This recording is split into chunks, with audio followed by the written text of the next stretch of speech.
السلام علیکم ورحمۃ اللہ وبرکاتہ۔ میں اپنے بوڑھے والد کو عمرے پر بھیجنا چاہتا تھا، مگر جب بھی کوشش کرتا میرا بھاری نقصان ہو جاتا۔ جب ٹکٹ ملی تو اسی دن ابا کا انتقال ہو گیا۔ لوگوں نے کہا تیرا باپ گناہ گار تھا، اس لیے عمرہ نصیب نہیں ہوا۔ ابا کے 40ویں کے بعد میں ان کے نام کا عمرہ کرنے پہنچا تو خانہ کعبہ پر نظر پڑتے ہی حیرت سے میری آنکھیں۔ رات 12:30 بجے کا وقت تھا جب میں نے اپنے گھر میں ہلچل محسوس کی۔ کھٹکے کی آواز سے میری آنکھ کھل گئی تھی اور میں سوچنے لگا کہ یا اللہ خیر ہو، کہیں گھر میں چور ہی نہ گھس آئے ہوں۔ اس سے پہلے میں بیڈ سے نیچے اترتا، کوئی کمرے کا دروازہ کھول کر اندر داخل ہوا اور یہ دیکھ کر میرے ہوش و حواس جاتے رہے کہ اندر آنے والے 3 نقاب پوش افراد تھے، جن کے ہاتھوں میں ہتھیار بھی تھے۔ میرا شک صحیح تھا، وہ گھر لوٹنے آئے تھے۔ میری بیوی نے انہیں دیکھ کر چیخ ماری تو اس نے ہمیں دھمکی دی کہ اگر آواز نکالی تو اچھا نہیں ہوگا۔ انہوں نے ہم سب گھر والوں کو ایک ہی کمرے میں بند کر دیا تھا۔ میرے بچے سہم گئے تھے، ہم مڈل کلاس لوگ تھے، 2 وقت کی روٹی کھانے والے۔ ایسے میں ہمارے گھر یوں چوروں کا گھس آنا سمجھ سے بالا تر تھا۔ نقدی اور زیور بینک کے لاکر میں تھا اور کیش میں رکھتا نہیں تھا گھر میں، لیکن میں یہ سوچ کر پسینے میں بھیگ گیا کہ میں نے ابا کے عمرے کے لیے جو پیسے سنبھال رکھے ہیں، کہیں وہ ان چوروں کی نظروں میں نہ آ جائیں۔ ان پیسوں کے علاوہ تو گھر میں پھوٹی کوڑی بھی نہیں تھی۔ میں دل ہی دل میں دعائیں کرنے لگا، لیکن سب دعائیں کہاں قبول ہوتی ہیں۔ آخر ایک چور نے الماری کے نچلے خانے سے ایک شاپر میں لپیٹے وہ پیسے نکال ہی لیے جو میں نے ابا کے عمرے پر جانے کے لیے آج ہی لا کر رکھے تھے۔ وہ چور جیسے یہی لینے آئے تھے، انہوں نے پیسے پکڑے اور خوشی خوشی گھر سے نکل گئے۔ اگلا دن بہت ہی زیادہ تکلیف دہ تھا کہ جب ابا مجھ سے پوچھنے آئے کہ ہاں بھئی بتاؤ، تم نے میرے عمرے کی ٹکٹ کے لیے پیسے رکھے تھے تو کیا تم نے ٹکٹ کروا دی؟ اور میں شرم کے مارے ان سے نظر نہ ملا پایا کہ ان کو کیا کہوں کہ ان کا بیٹا یہ خواہش ہی نہیں پوری کر پا رہا کہ وہ عمرے پر چلے جائیں۔ ابا کی بات سن کر میری بیوی نے مجھے دیکھا اور میرا جھکا ہوا سر دیکھ کر اس کو غصہ آ گیا۔ تیز لہجے میں میرے باپ سے کہنے لگی، ابا جی، میرا خیال ہے آپ عمرے پر جانے کا خیال دل سے نکال ہی دیں۔ ہر بار جب بھی ہم آپ کے عمرے پر جانے کے لیے پیسے جوڑتے ہیں تو ہمارے ساتھ کچھ نہ کچھ برا ہو جاتا ہے، نقصان ہو جاتا ہے۔ آپ کے نصیب میں عمرہ ہے ہی نہیں۔ میں نے گھبرا کر اسے دیکھا اور اسے چپ کروانا چاہا، لیکن اس بھلی مانس نے غصے میں آ کر ابا کو وہ سب بتا دیا جو میں ہرگز بھی انہیں بتا کر پریشان نہیں کرنا چاہتا تھا۔ ابا چونک گئے اور مجھ سے معاملہ دریافت کیا تو میں نے انہیں سب بتا دیا کہ کیسے میں نے کمیٹی پہلے لے کر ان کے عمرے پر جانے کے لیے پیسے اکٹھے کیے تھے کہ کل ہی جا کر ٹکٹ بک کروا لوں گا، لیکن نہ جانے کس نے مخبری کر دی اور چور آ کر وہ پیسے لے کر چلے گئے۔ ابا نے میرے کاندھے پر ہاتھ رکھا اور کہا کہ بیٹا پریشان مت ہو، اللہ کوئی نہ کوئی سبب ضرور بنائے گا۔ میں نے اپنے باپ کو یوں اداس واپس جاتے ہوئے دیکھا تو میرے دل کو کچھ ہوا۔ میرے باپ نے ساری زندگی محنت مزدوری کر کے مجھے پڑھایا لکھایا تھا۔ اماں کے جانے کے بعد انہوں نے ہی مجھے ماں اور باپ دونوں بن کے پالا تھا۔ میں اکلوتا تھا، اس وجہ سے انہوں نے میرے بے حد لاڈ بھی اٹھائے تھے۔ اپنی حیثیت سے بڑھ کر مجھے اچھا کھلایا پلایا اور تعلیم دلوائی۔ میری خواہش تو یہی تھی کہ میں پڑھ لکھ کر کوئی بڑا افسر بنوں اور اپنے باپ کا فخر بنوں، مگر میری بری قسمت کہ مجھے کوئی سرکاری نوکری نہیں ملی۔ کئی سال میں کوشش کرتا رہا، ادھر ادھر نوکری کے لیے دھکے کھاتا رہا، لیکن میری قسمت میں بینک میں جاب لکھی تھی، سو مجھے وہی کرنی پڑی۔ جس دن میری پہلی تنخواہ ملی تو میں بہت خوش ہوا تھا۔ میں نے اپنی ساری تنخواہ لا کر اپنے باپ کے ہاتھ پر رکھی تو انہوں نے میرے پیسے مجھے واپس لوٹاتے ہوئے کہا، بیٹا یہ پیسے تمہاری محنت کی کمائی ہیں، تم ہی رکھو۔ میں نے آج تک تم سے کبھی کوئی خواہش نہیں کی، میں بس یہ چاہتا ہوں کہ میں عمرہ کروں۔ اگر تم میری یہ خواہش پوری کر دو گے تو میں تمہارا بہت شکر گزار رہوں گا۔ ابھی اس وقت میری شادی نہیں ہوئی تھی اور میں نے سوچا کہ یہ کون سی بڑی بات ہے، اپنے 2-3 تنخواہیں جمع کروں گا تو ویزا لگ جائے گا اور ایک اور تنخواہ کی ٹکٹ آ جائے گی۔ میں نے کچھ مہینے بچت کی اور اتنے پیسے جمع ہو گئے کہ ابا کے عمرے کے لیے وہ کافی تھے۔ ابا کو بتایا تو وہ بہت خوش ہوئے۔ میں نے وہ پیسے ابا کو لا کر دیے تو وہ کہنے لگے، میں سوچ رہا ہوں کہ اپنے دوست کے چلتے چلاتے کاروبار میں ان پیسوں کو انویسٹ کر دوں۔ اس نے وعدہ کیا ہے کہ وہ 2 مہینے کے بعد مجھے اتنا منافع دینا شروع کر دے گا کہ میں آرام سے ہر ماہ عمرہ کر سکوں گا۔ مجھے ابا کے اس دوست کے بارے میں کچھ معلوم نہیں تھا کہ وہ کون ہے، لیکن مجھے یہ معاملہ کچھ کھٹک سا رہا تھا کہ کہیں نہ کہیں وہ ابا کو دھوکہ ہی نہ دے دے۔ لیکن پھر سوچا کہ وہ ابا کے دوست ہیں اور میرے بابا مجھ سے بہتر جانتے ہیں کہ ان کو کیا کرنا ہے کیا نہیں۔ میں مشورہ دوں گا تو ان کو برا لگے گا، اس لیے میں چپ ہو گیا۔ پیسے ابا کو دے دیے، لیکن میرا شک بالکل درست نکلا۔ جب 2 ماہ کے بعد میں نے ابا سے پوچھا کہ ہاں جی بتائیں منافع کیا رہا اور کب جا رہے ہیں آپ عمرہ کرنے، تو وہ شرمندہ سے ہو کر رہ گئے اور ان کے چہرے پر لکھی داستان میں صاف پڑھ سکتا تھا کہ ان کے دوست پیسوں کے لالچ میں ان کو دھوکہ دے دیا ہے۔ میں انہیں پریشان نہیں کرنا چاہتا تھا، اس لیے کہا کہ آپ فکر مت کریں، کوئی بات نہیں، جو ہونا تھا وہ ہو گیا۔ میں آپ کے لیے پھر سے پیسے جمع کروں گا اور آپ کو عمرے پر بھیج کر رہوں گا۔ میرے ابا جان بہت خوش ہوئے اور مجھے جی بھر کر دعائیں دیں۔ اگرچہ مجھے برا لگا تھا کہ نقصان ہو گیا، لیکن اللہ کی رضا جان کر میں چپ ہو گیا۔ ادھر سارے محلے اور سارے خاندان میں خبر پھیل چکی تھی کہ میں نے اپنے ابا کو عمرے کے لیے پیسے دیے اور انہوں نے وہ گنوا دیے۔ سب میرے باپ کو برا بھلا کہنے لگے، لیکن میں نے سب کو سختی سے منع کر دیا کہ میرے باپ کو کوئی بھی بات نہ کرے، دوبارہ عمرے پر جانے کے لیے پیسے دوں گا۔ انہی دنوں میری ملاقاتیں اپنی ایک کولیگ شازیہ سے روز روز بڑھنے لگیں۔ مجھے شازیہ بہت پسند آئی تھی اور میں نے فیصلہ کر لیا تھا کہ میں اسے اپنی زندگی میں شامل کر کے رہوں گا۔ میں اپنے باپ کو ہر ماہ ایک معقول رقم دیتا تھا کہ وہ اپنے چھوٹے موٹے اخراجات پورے کر لیں، لیکن ایک دن مجھے دھچکا لگا جب میرے کزن بلال نے مجھے جھڑکتے ہوئے کہا کہ تمہیں شرم نہیں آتی، تم اس عمر میں بھی اپنے باپ سے کام کرواتے ہو۔ میں تو شرمندہ ہو کر رہ گیا اور حیرانی سے پوچھا، یہ آپ کیا کہہ رہے ہیں؟ میں بھلا ابا سے کام کیوں کرواؤں گا؟ وہ تو سارا دن گھر پر ہی رہتے ہیں۔ اصل میں اور میری بیوی صبح گھر سے باہر نوکری کے لیے چلے جاتے تھے اور ابا گھر پر ہی رہتے تھے، اس لیے مجھے نہیں معلوم تھا کہ میری پیٹھ پیچھے وہ کیا کر رہے ہیں۔ میرا کزن بلال مجھے کہنے لگا، میں نے چچا کو دیکھا تھا، وہ ایک فیکٹری میں منشی کا کام کر رہے تھے۔ مجھے یہ سن کر بالکل بھی اچھا نہیں لگا کہ میرا باپ اس عمر میں محنت مزدوری کر رہا ہے۔ میں سوچنے لگا کہ آخر میں نے ان کے لیے کیا کمی رکھی ہے جو وہ اس طرح مجبور ہو گئے ہیں۔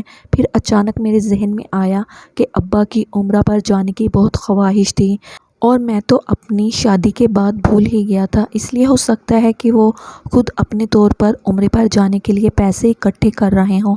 میں بہت نادم ہو گیا کہ میں اپنے باپ کی اتنی بڑی خواہش کیسے بھول سکتا ہوں۔ خیر مجھے اتنا مسئلہ نہیں تھا کیونکہ اب میری بیوی بھی کماتی تھی، لیکن پھر بھی جس طرح مہنگائی ہو گئی تھی، عمرے کے لیے اچھے خاصے پیسے نکالنا ناممکن نہیں تو مشکل ضرور تھا، لیکن میں نے بھی یہ ٹھان لیا تھا کہ یہ کر کے رہوں گا۔ آخر بڑی مشکلوں سے بچت کی اور دوسری بار ابا کے لیے پیسے اکٹھے کیے اور اس بار میں نے پیسے اپنے ایک دوست کو دیے کہ وہ ابا کا ویزا اور عمرے کا ٹکٹ کا انتظام وغیرہ کر دے، لیکن اس بار بھی شاید قسمت میں ہی نہیں تھا۔ وہ مجھے کبھی کچھ کہہ دیتا اور کبھی کچھ کہہ دیتا، کبھی کہتا ٹکٹ نہیں مل رہی، کبھی کہتا ویزا نہیں لگ رہا، اور اس طرح کے 100 بہانے تنگ آ کر میں نے اسے کہا کہ وہ میرے پیسے مجھے واپس کر دے تو وہ کہنے لگا، میں بھیج دوں گا، ابھی مجھ سے استعمال ہو گئے ہیں۔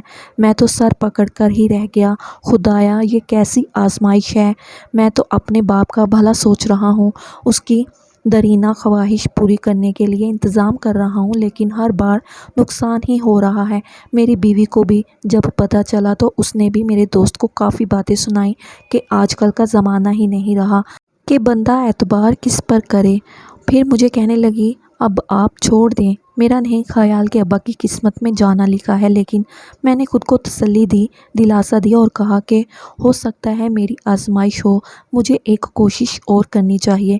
میری بیوی بالکل بھی راضی نہیں تھی کہ دوبارہ پیسے ڈبونے کے بعد میں تیسری بار کوشش کروں، لیکن میں نے اسے چپ کروا دیا۔ ابا بیچارے الگ اپنی جگہ شرمندہ تھے کہ میری وجہ سے ان کا نقصان ہو رہا ہے، لیکن میں نے انہیں منع کر دیا کہ میرے ہوتے ہوئے ابو کو کام کرنے کی کوئی ضرورت نہیں ہے۔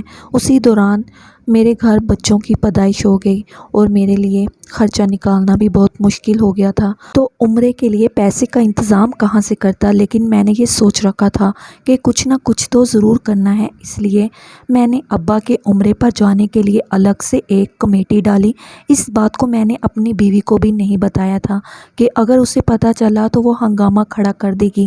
مجھے معلوم تھا کہ ابا اب بھی کبھی کبھار کام پر جاتے ہیں، لیکن میں اپنی بیوی کے کہنے پر خاموش ہو گیا کہ اگر وہ کام کر رہے ہیں تو یہ ان کی صحت کے لیے بھی اچھا ہے اور اس طرح سے اپنی کمائی کو خود ہی جہاں چاہے خرچ کر سکتے ہیں، تو میں ان کو منع نہ کروں۔ کچھ دن میری ابا سے ملاقات ہی نہیں ہوئی۔ میں صبح دفتر کو جاتا اور رات کو دیر سے گھر واپس آتا تھا، تو مجھے ان کے بارے میں کچھ خبر نہیں تھی۔ ایک دن ان کے کمرے کے سامنے سے گزرتے ہوئے ان کی کھانسنے کی آوازیں سنی تو میں اندر چلا آیا۔ دیکھا تو وہ بخار میں تپ رہے تھے، جانے وہ کتنے دنوں سے بیمار تھے اور مجھے علم ہی نہیں تھا۔ مجھے بہت ندامت محسوس ہوئی۔ میں ان کے پاس بیٹھ گیا اور کہا، ابا آپ ڈاکٹر کے پاس چلے جاتے دوا لانے کے لیے، ڈاکٹر کے پاس کیوں نہیں گئے؟ تو وہ نظریں چراتے ہوئے بولے، اصل میں بیٹا میرے پاس پیسے نہیں تھے، اس لیے میں ڈاکٹر کے پاس نہیں گیا، محلے کی ڈسپینسری سے دوائی لے آیا تھا، لیکن کوئی فرق ہی نہیں پڑ رہا۔ ابا کی یہ بات سن کر مجھے کافی حیرانی ہوئی کہ آخر وہ پیسوں کا کرتے کیا ہیں؟ میری طرف سے بھی انہیں معقول رقم مل جاتی ہے اور وہ خود بھی کماتے ہیں، تو آخر اتنے پیسے جاتے کہاں ہیں؟ ان کا تو کوئی خرچ بھی نہیں ہے۔ لیکن میں ان سے بات پوچھنا نہیں چاہتا تھا، اس لیے چپ ہی رہا اور اسی وقت خود ان کو لے کر ڈاکٹر کے پاس گیا۔ ڈاکٹر نے کوئی ضروری ٹیسٹ کیا تو یہ ہولناک انکشاف ہوا کہ ابا کو آخری سٹیج کا کینسر ہے اور ان کے پاس دن بہت تھوڑے رہ گئے ہیں۔ یہ سن کر ایک بیٹے کو جتنا دکھ لگ سکتا ہے، مجھے بھی اتنا ہی دکھ محسوس ہوا تھا، اور میں نے فیصلہ کر لیا کہ میں اپنے باپ کی آخری خواہش ہر صورت پوری کروں گا، چاہے اس کے لیے مجھے اپنا گھر ہی کیوں نہ بیچنا پڑے۔ لیکن شکر ہے کہ میری کمیٹی نکل آئی اور میں نے پیسے لا کر گھر رکھے کہ میں اب خود سارے کام کروں گا، ابا کے لیے ٹکٹ اور ویزے کا انتظام خود کروں گا۔ لیکن اس بار جو ہوا تو وہ وہم و گمان میں بھی نہ تھا کہ ڈاکو آئے اور ساری رقم چرا کے لے گئے۔ سب رشتہ داروں کو اس بات کا پتہ چلا تو مجھے کہنے لگے، تمہارے باپ نے ضرور کچھ گناہ کیے ہوں گے، تبھی تو اس رب کے گھر سے بلاوا نہیں آ رہا، ورنہ ایسے کیسے ہو سکتا ہے کہ کوئی اتنی شدت رکھے اور رب اسے اپنے گھر نہ بلائے؟ تم نے تو اتنی بار پیسے اکٹھے کیے، لیکن ہر بار تمہارا نقصان ہوا ہے، تو اب یہ خواب چھوڑ ہی دو۔ جانے کیوں لوگوں کو لگتا تھا کہ میرے باپ نے کوئی بہت ہی سنگین گناہ کر دیا ہے جو اللہ ان کو اپنے در پر آنے کی اجازت نہیں دے رہا۔ میں اس رات بہت رویا اور اللہ سے دعا کی کہ وہ کوئی نہ کوئی سبب بنائے، میں اپنے باپ کی آخری خواہش ضرور پوری کرنا چاہتا ہوں۔ خدا کی قدرت کے 2 دنوں کے بعد ہی مجھے آفس کی طرف سے عمرے پر جانے کا پیکیج ملا، تو میں نے فوراً سے کہہ دیا کہ میں اپنی جگہ اپنے باپ کو بھیجنا چاہتا ہوں۔ دفتر والوں کو بھی کوئی اعتراض نہیں تھا، اب تو پیسے بھی نہیں لگنے تھے، ٹکٹ اور ویزا سب کچھ دفتر والوں کی جانب سے ہی تھا۔ جس دن ٹکٹ ملی میں اسی دن بہت زیادہ خوش تھا کہ اب کوئی رکاوٹ نہیں۔ میں دفتر سے جلدی چھٹی لے کر گھر کو بھاگا کہ جا کر اپنے والد کو یہ خوشخبری سناؤں، لیکن آگے کا منظر میرے قدموں تلے سے زمین کھینچ دینے کے لیے کافی تھا، کیونکہ چارپائی پر سفید چادر بچھائی میرے باپ کی میت رکھی پڑی تھی۔ وہ انتقال کر گئے تھے۔ ٹکٹ اور باقی کاغذات میرے ہاتھوں سے چھوٹ کر نیچے جا گرے۔ ابا کی میت کو دفنانے کے بعد بھی یہی چامگوئیاں جاری تھی کہ جانے مرحوم نے ایسا کیا گناہ کر دیا کہ اسے عمرے کی سعادت ہی نصیب نہیں ہوئی۔ یہی خواہش دل میں لیے بیچارہ مٹی تلے دفن ہو گیا۔ اپنے باپ کے بارے میں ایسی باتیں مجھ سے برداشت نہیں ہوئیں تو میں نے ایک شخص کا گریبان پکڑ لیا اور کہا، تم میرے باپ کے بارے میں ایسی باتیں کیوں کر رہے ہو؟ کہنے لگا، تم مجھ سے کیا پوچھتے ہو؟ سارے محلے سے پوچھ لو کہ تمہارے باپ کا چال چلن کیسا تھا۔ تم میاں بیوی تو سارا دن دفتر میں گزار کر رات کو واپس آتے تھے، تمہیں کیا پتا تھا کہ تمہارا باپ تمہاری پیٹھ پیچھے کیا گل کھلاتا رہا ہے؟ ہم نے کئی بار کچھ 2-3 جوان لڑکیوں کو تمہارے گھر آتے دیکھا تھا۔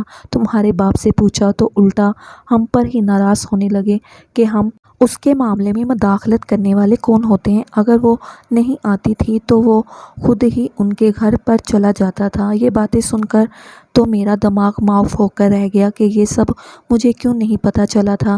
میری غیر موجودگی میں میرے گھر کون سی عورتیں آتی تھیں۔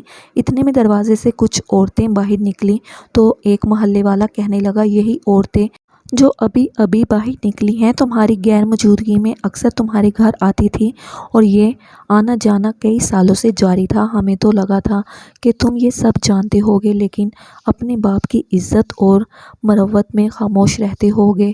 میں بھاگ کر ان عورتوں کے پیچھے جانا چاہتا تھا، لیکن اتنے مہمانوں کی موجودگی میں یہ مناسب نہیں تھا، اس لیے رک گیا۔ میں نے ان کا چہرہ نظروں میں رکھ لیا تاکہ اگر کل پرسوں یا جب کبھی مجھے وہ اپنے آس پاس دیکھے تو میں ان سے اس بارے میں سوال ضرور کروں، کیونکہ وہ اجنبی عورتیں تھیں اور ہم میں سے کوئی بھی انہیں نہیں جانتا تھا۔ اگلے دن میں نے ایک محلے دار سے ان عورتوں کا ایڈریس پوچھا تو وہ کہنے لگا کہ کسی کو بھی نہیں پتا کہ وہ عورتیں کہاں سے آتی تھیں اور کہاں پر چلی جاتی تھی، لیکن میں نے ایک دن تجسس میں ان کا پیچھا کیا تھا۔ مجھے ان کے گھر کا معلوم ہے، چلو میں تمہیں لے چلتا ہوں۔ میں اس کے ساتھ بستی سے کافی دور ایک کچے علاقے میں آیا اور ایک کچے مکان کے دروازے پر دستک دی تو انہی عورتوں نے دروازہ کھولا جن کو کل میں اپنے گھر پر دیکھ چکا تھا۔ مجھے دیکھتے ہی اس عورت کا چہرہ سفید پڑ گیا۔ یہ علاقہ کچا تھا اور یہاں پر تقریباً سبھی گھر کچے تھے۔ مجھے ان کے دروازے پر دیکھ کر آس پاس کے کافی مرد وہاں پر اکٹھے ہو گئے اور اس عورت سے پوچھا، یہ کون ہے؟ تو اس نے کپ کپاتے ہوئے لہجے میں کہا، یہ غلام فرید کا بیٹا ہے۔ اس کے منہ سے اپنے باپ کا نام سن کر چونک گیا کہ وہ اجنبی عورت میرے باپ کو کیسے جانتی ہے۔ میں اس عورت سے پوچھنے ہی لگا تھا کہ آپ کون ہیں، لیکن اس نے جلدی سے میرے منہ پر دروازہ بند کر دیا۔ میں کچھ نہ سمجھتے ہوئے وہاں سے واپس آ گیا۔ اس عورت اور اس کی بیٹی کا چہرہ جیسے ہے میرے ذہن پر چپک کر رہ گیا تھا۔ میرے دل کو سکون نہیں مل رہا تھا، کبھی کچھ خیال آ رہے تھے تو کبھی کچھ، لیکن میں اپنے مرحوم باپ کے بارے میں غلط نہ سوچ سکتا تھا نہ ہی سن سکتا تھا۔ کچھ دنوں کے بعد آخر میں نے فیصلہ کیا کہ میں اپنے والد کی طرف سے عمرہ کروں۔ سارے انتظامات کیے اور اس بار بغیر کسی رکاوٹ کے میں عمرے کے لیے روانہ ہو گیا۔ عمرے کے بعد نوافل پڑھنے کے لیے میں خانہ کعبہ کی طرف چلا آیا۔ مجھے وہاں پر تھوڑی سی جگہ خوش قسمتی سے مل گئی تو میں نے اپنا جائے نماز وہیں پر بچھا لیا، لیکن تبھی اچانک میری نظر خانہ کعبہ کے پاس 2 عورتوں پر پڑی۔ ان کا چہرہ دیکھتے ہی میں چونک گیا۔ وہ تو وہی اجنبی عورتیں تھیں جن کو میں بھول نہیں پا رہا تھا، وہی اجنبی عورتیں جو میرے والد کی وفات والے دن ہمارے گھر پر موجود تھیں اور میں جن کے پیچھے اس کچے علاقے میں بھی گیا تھا۔ لیکن مجھے یہ دیکھ کر بہت حیرت ہو رہی تھی کہ وہ یہاں پر عمرہ کرنے کیسے آ سکتی ہیں۔ وہ لوگ تو اتنے غریب تھے کہ ان کے پاس بنیادی سہولیات تک نہیں تھی، اور اب وہ یہاں پر اتنی شان سے عمرہ کر رہی ہیں۔ میں نے نوافل پڑھنے کے بعد ارادہ کیا کہ ان کی طرف بڑھ گیا۔ جو ہی میں ان عورتوں کے پاس پہنچا تو مجھے دیکھ کر وہ دونوں ہی گھبرا گئیں۔ انہوں نے ایک طرف سے ہو کر نکلنا چاہا، لیکن میں ان کے آگے کھڑا ہو گیا اور کہا کہ آپ مجھے نظر انداز نہیں کر سکتی۔ آپ کو مجھے بتانا ہوگا کہ آخر آپ کا میرے باپ کے ساتھ کیا تعلق تھا اور آپ میری غیر موجودگی میں میرے گھر پر کیوں آتی رہی ہیں۔ ان کو اس مقدس جگہ پر عمرہ ادا کرتے دیکھ کر میرا دل ماننے کو تیار ہی نہیں تھا کہ وہ عورت غلط ہو سکتی ہے یا اس کی بیٹی، یا یہ کہ غلط نیت سے وہ دونوں میرے گھر میں آتی رہی ہیں۔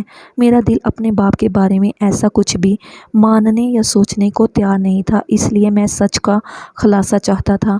اس عورت نے گہری سانس لی اور کہا کہ غلام فرید، یعنی تمہارے باپ نے مجھے منع کیا تھا کہ تمہیں میں سچائی کبھی بھی نہ بتاؤں، لیکن تم اس مقدس مقام پر کھڑے ہو کہ اگر سچ جاننا ہی چاہتے ہو تو وعدہ کرو کہ اپنے باپ کے بارے میں دل میں کچھ برا نہیں سوچو گے۔ وہ میرا تجسس بڑھائے جا رہی تھی۔ مجھے کہنے لگی کہ چلو ذرا مسجد سے باہر جا کر بات کرتے ہیں۔ میں نے تجسس کے مارے پوچھ ہی لیا کہ آپ یہاں پر کیسے؟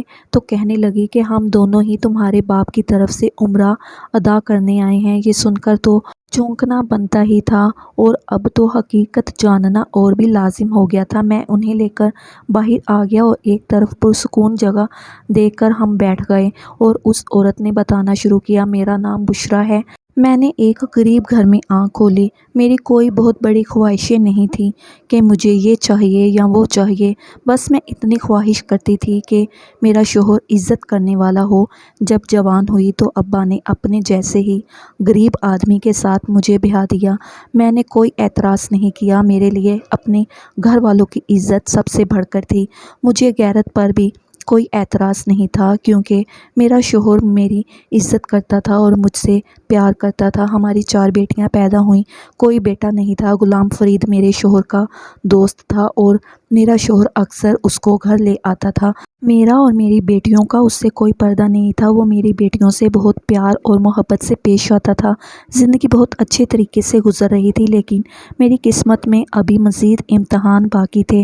ایک دن کام سے واپس آتے ہوئے تیز رفتار ٹرالے نے میرے شوہر کی جان لے لی۔ اس وقت تم 4 سال کے تھے اور میری بڑی بیٹی 10 سال کی۔ میری تینوں بیٹیاں تم سے بڑی ہیں اور ایک تم سے چھوٹی ہے، یہ جو میرے ساتھ بیٹھی ہے یہ سب سے چھوٹی ہے۔